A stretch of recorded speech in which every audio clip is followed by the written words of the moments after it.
All right, let's start with the Arizona Cardinals in the NFC West. Second year for Jonathan Gannon as the head coach. A team that, didn't win a ton of games last year, but that was kind of the expectation, right? Kyler Murray was hurt for the majority of the year. They knew that going in. They set it up as a rebuilding season. So high level, what are your thoughts on Arizona now from a roster standpoint heading into 2024? Yeah, and I think they were kind of quietly impressive last season, even without a quarterback for most of the year. And then when Kyler Murray came back, he did make a significant difference. They gained a lot more yardage with him as the quarterback. They were better on third downs. Like, they were just better across the board. And now they've added weaponry. Marvin Harrison Jr. is one of the best wide receiver prospects to enter the NFL in a long, long time. And he has the chance to have that kind of transformational impact that, say, a Jamar Chase had on the Cincinnati Bengals. It's very difficult to overstate the potential impact that dropping a genuine difference-making number one wide receiver has on an offense. And if Harrison is that guy, the bloodlines are there, the acrobatic skills are there, the catching, just the ball skills are there, and he's more than athletic enough. So if Harrison is that difference maker right away, I love what that does to a guy like Michael Wilson, who can take a step down the depth chart, was quietly good as a rookie. He can be, I think, really effective now as a number two. Trey McBride, a tight end, had a breakout season and could be an impact player. The backfield is strong. The offensive line, it's okay, but I think it's in that creep back toward average, more than good enough to let everybody else do their job type of bracket. Quietly, I think that this Cardinals offense could really surprise some people and actually be a really good unit quite quickly. Yeah, I can't wait to see Marvin Harrison Jr., especially after an offseason where he just kind of quietly, he didn't do much as far as workouts or anything, while Malik Neighbors went out there and did all the running, did all the jumping, and tore it up and looked explosive. But I think Marvin Harrison Jr. is going to hit the ground running as a really polished route runner who just understands the game, of course, with that pedigree. You mentioned Trey McBride, an absolute monster down the stretch. And I think you summed up the offensive line the right way. They bring in Jonah Williams, to play right tackle. Paris Johnson over at left tackle now was, he keeps changing positions, going from guard to right tackle to left tackle, but it's year two for Paris Johnson, who had a, solid rookie season. I think they'll be okay up front. My big question is going to be Kyler Murray now and what he is at this point. I think there was a point where he was on his way to being in that top 8 quarterback discussion. Remember, it was pretty incremental growth in his career. 2019, he's drafted. He's all right. 20, he takes a big step forward. And 21, Arizona's doing some damage, right? He's playing really well. They're running the ball with him a little bit more during those couple of years in Cliff Kingsbury's offense. And then in 22, it looked like he kind of took a step back. You weren't getting some of those big time throws, those downfield shots that Kyler had been known for. And then he gets hurt at the end of the year. And we just saw him finally get comfortable, I think, last year, week 17 and 18, toward the end of his run. So can Kyler even get back to where he was? His peak years, his highest PFF grades, 2020, 2021. I think that coincides with the stats and everything. That was where Kyler was at his best. Can he get back on track? Because if he can, all those pieces you mentioned, I think you've got the makings of a pretty good offense. Yeah, I mean, everybody thinks about Kyler Murray as, this athletic quarterback, a rushing threat, a guy that scampers all over the place and makes some acrobatic plays. But I think the really important season for him in terms of projecting forward what he can be is that 2021 season. If you go back and look at those PFF data points, those big time throws in that PFF Plus subscription, like the big time throws back in 2021, he had 41 of them over a season. That's a huge number. In terms of big time throw rate, how often was he making those big plays? That 8% is a monster figure. That's like double a solid big time throw rate. So not only is he athletic, not only is he able to improvise and make crazy plays happen, but he's able to make explosive plays with his arm in a way not many quarterbacks in the NFL are capable of doing. You then add, Marvin Harrison Jr., like a competent receiving core to that. You add Harrison Jr., Michael Wilson, Trey McBride. That has all the recipe for this to be a not just productive, but a genuinely explosive and scary offense for defenses to try and contain.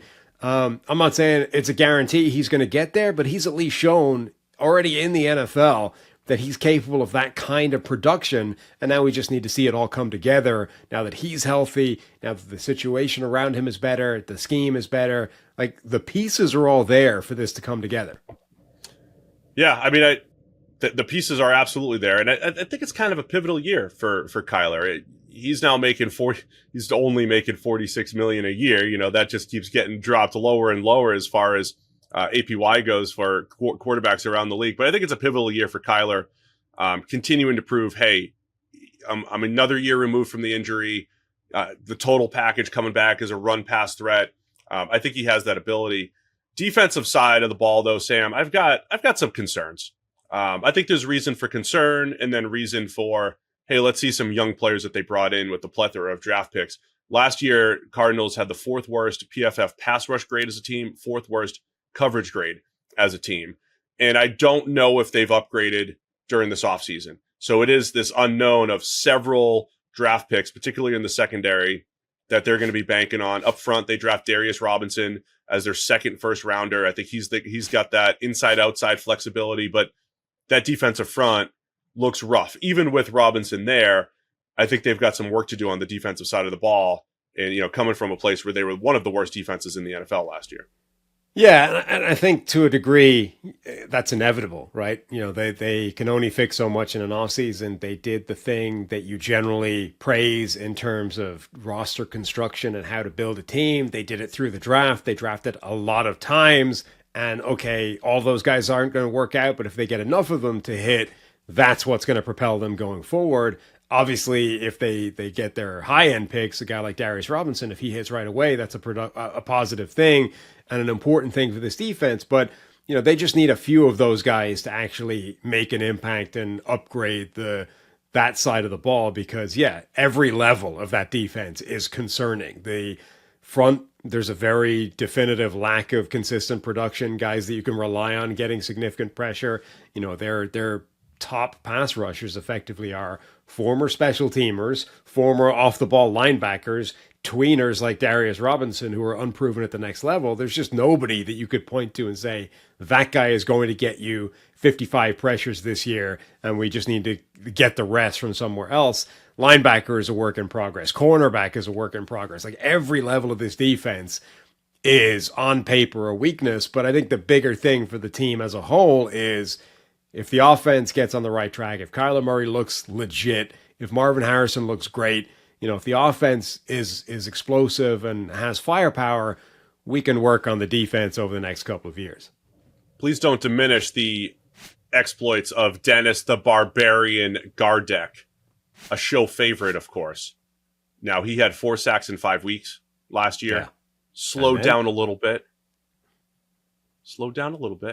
Only had one after that, but still a good fun player. You just don't want him as your top pass rusher. Darius Robinson's intriguing. That's why he went in the first round. He wasn't a dominant player in college, but you know, they moved him inside and outside at Missouri. He went to the Senior Bowl, had really an outstanding week at the Senior Bowl in one-on-ones, and he's got that length and kind of old school 3-4 type of feel, I think, to cause some problems. So I would just say the defense is in a bit of a transitional stage. You also have Gannon there. You know, again, when the Cardinals were, you know, hanging tough with Josh Dobbs at quarterback last year and in a bunch of these games that they probably shouldn't have been, you got to give Gannon a lot of credit, you know, given how overmatched they were from just a personnel standpoint. They drafted 2 corners who are really athletic, have upside in Max Melton and Elijah Jones Melton out of Rutgers, Elijah Jones out of Boston College, Dadrian Taylor Demerson making some plays in the preseason at safety. You know, he was a 4th-round pick out of Texas Tech. So I think a lot of these young defensive players, you throw Starling Thomas, what number is he? 5th or 6th? What year is he? 5th. Which 5th. Iteration is he? The 5th. Starling Thomas, the 5th. There's a big V. He's got a chance to play in year 2. It is a young defense. It feels like a transitional year, though, for this defense. And if some of those young players hit, you're looking at, hey, next year, you know, maybe they have something to build upon. And Garrett Williams as well. Second year for him. He missed a lot of his rookie season or was coming back off a significant knee injury in his rookie season. So it's a big year, too, for him potentially to be a contributor. Yeah, like it's really young, this defense. And that's it's a positive thing in terms of we always associate youth with potential and what they could be. So yeah, like look, it's not just a really old, haggard, useless defense. Like it's not good looking on paper, but it is at least stuff full of young players who could theoretically, all improve in a significant way, and somebody somewhere might actually put their hand up and say, yeah, we're going to be part of this thing and be a high level unit going forward. It's just that it's very difficult to talk yourself into the same kind of optimism on the defensive side that you can for the offensive side. So that's part of my best case scenario then is, those offensive pieces we talked about. Kyler gets back to 2020-21 levels. Marvin Harrison Jr. is as advertised. Trey McBride continues his ascent here in year 3 to become one of the better tight ends in the NFL. That offensive line is good enough. And we come out of the season on the defensive side of the ball saying, hey, they might have a new pair of starting corners who are both on rookie contracts for the next few years, or they may have added 4 or 5 starters who are all in their first or second year in the NFL. I think those are reasonable outcomes, and I think optimistic outcomes, and part of that best case scenario for the Cardinals. I don't know if they can sneak into the playoffs this year. Every year there's a team that goes worst to first. Every year there are teams that surprise. Could they be one of them? Maybe, but yeah, I just think they have such a ways to go on the defensive side of the ball, unless they really do get these young players to play really well early on. Yeah, to me, they are that team that could surprise people and be that worst to first type of surprise package this year. We've said it before. Every year, there are teams that come out of nowhere and are a surprising force. And I think the Cardinals have the ingredients to be that team. Kyler Murray has the capacity to play like a top 10, maybe even a top 5 quarterback if he hits the high end of his range of outcomes. Marvin Harrison could make that kind of impact. Paris Johnson, a lot of people are very excited about what he can be at left tackle. If he ends up being their best offensive lineman at the most valuable spot, that's huge for them as well. So I can definitely imagine a world where this offense is really good and enough to drag this team to real success. And then, yeah, part of that best case sneaking into the playoffs would be that defense at least finding enough players to hold up its end of the bargain. And even if it's the weaker side, just not be the kind of liability that undermines everything that the offense is doing. Worst case scenario. Okay, so you've got all the opposite of that. I mean, the biggest thing for me is Kyler. Again, if some of his regression in 2022 carries over, if did he need Kingsbury to hit those heights that he hit? Some of his limitations, did Kingsbury play to them better? Is Kyler going to struggle throwing the ball over the middle of the field? Again, I thought he showed some flashes toward the end of the season last year that were encouraging, but keeping an eye on that. And then on the defensive side of the ball, if no one emerges, then we're, back to the drawing board next year, or you're just hoping for second and third year jumps for a lot of that youth. I'll also throw out there, Marvin Harrison Jr. is just slow, is a bad case scenario, right? He didn't run because he's slow. And he's not as good as Malik Neighbors, and, him not doing anything during the offseason was a sign of things to come. I don't anticipate that, though. I think he'll be fantastic. Yeah, I mean, tracking data suggests that simply isn't the case for Marvin Harrison Jr. The guy has clocked, significant mile per hour figures on the field. So I doubt that's a reality. Real worst case scenario, I think, is, the defense is just a group of no names that can't perform at that level, and the offense isn't good enough to carry it, and this team just isn't particularly good again. But the genuine worst case scenario is probably some kind of, Kyler Murray related bad year for him, and we come out of the season less enthused about him than we are going into it. And given that he's been given that contract, and it was, the old regime, they sort of tied themselves to him last year and said, okay, we saw enough, he's our guy. But if they come out of the year and actually, it was a bad year for Kyler, we love Marvin Harrison, we love everything else, and Murray just wasn't able to hit the heights that we thought he was, and now we have a quarterback problem to solve as well, that would be, I think, their true worst case scenario. Just touching on key position groups, for me, the whole defensive front for Arizona, adding Darius Robinson, I think, is a step in the right direction, but last year, they had to move Zaven Collins from regular linebacker to an edge rush, more of an edge rush presence. He's okay there. Gardeck is fun. He's fun for the show. He's the barbarian, but he's more of a number 2 complementary type of rusher. And then, the defensive interior, Justin Jones, Bilal Nichols, Roy Lopez, LJ Collier, Dante Stills. It's just not a group that even has any name that you're like, hey, yeah, of course, that guy's anchoring this group. So maybe Darius Robinson becomes that guy, but that's a group I think needs to probably play above previous levels if they're going to have any success. Yeah, the only reason I don't agree with you as that being sort of the most problematic or the biggest key is that I think if you have a bad defensive front and a bad secondary, the bad secondary is the one that looks worse because it gets made look worse by the bad defensive front. It's just easier to sort of hide the bad defensive front. If you look at this cornerback group, it's really concerning. I mean, Sean Murphy-Bunting is the best player there, and I think he's playing out of position. He should be a permanent slot guy. They might need him to play outside simply because of lack of other options. Starling Thomas, even though he's the fifth iteration of Starling Thomas's, I'm not sure that he's the guy you can rely on being an outside high-end corner. And if you don't want those guys playing, then you're into those rookies that we talked about. You're into the Max Meltons, the Elijah Jones of the world, and those are not, first-round rookies. They're mid-round rookies. They're guys that you don't necessarily expect to play amazingly well right out of the gate. So, there a lot of youth there, right? All of these guys really are young. So maybe they find the kind of balancing act that enough of those young guys are able to actually surprise and be good players right away. It also, however, has the recipe for an absolute disaster.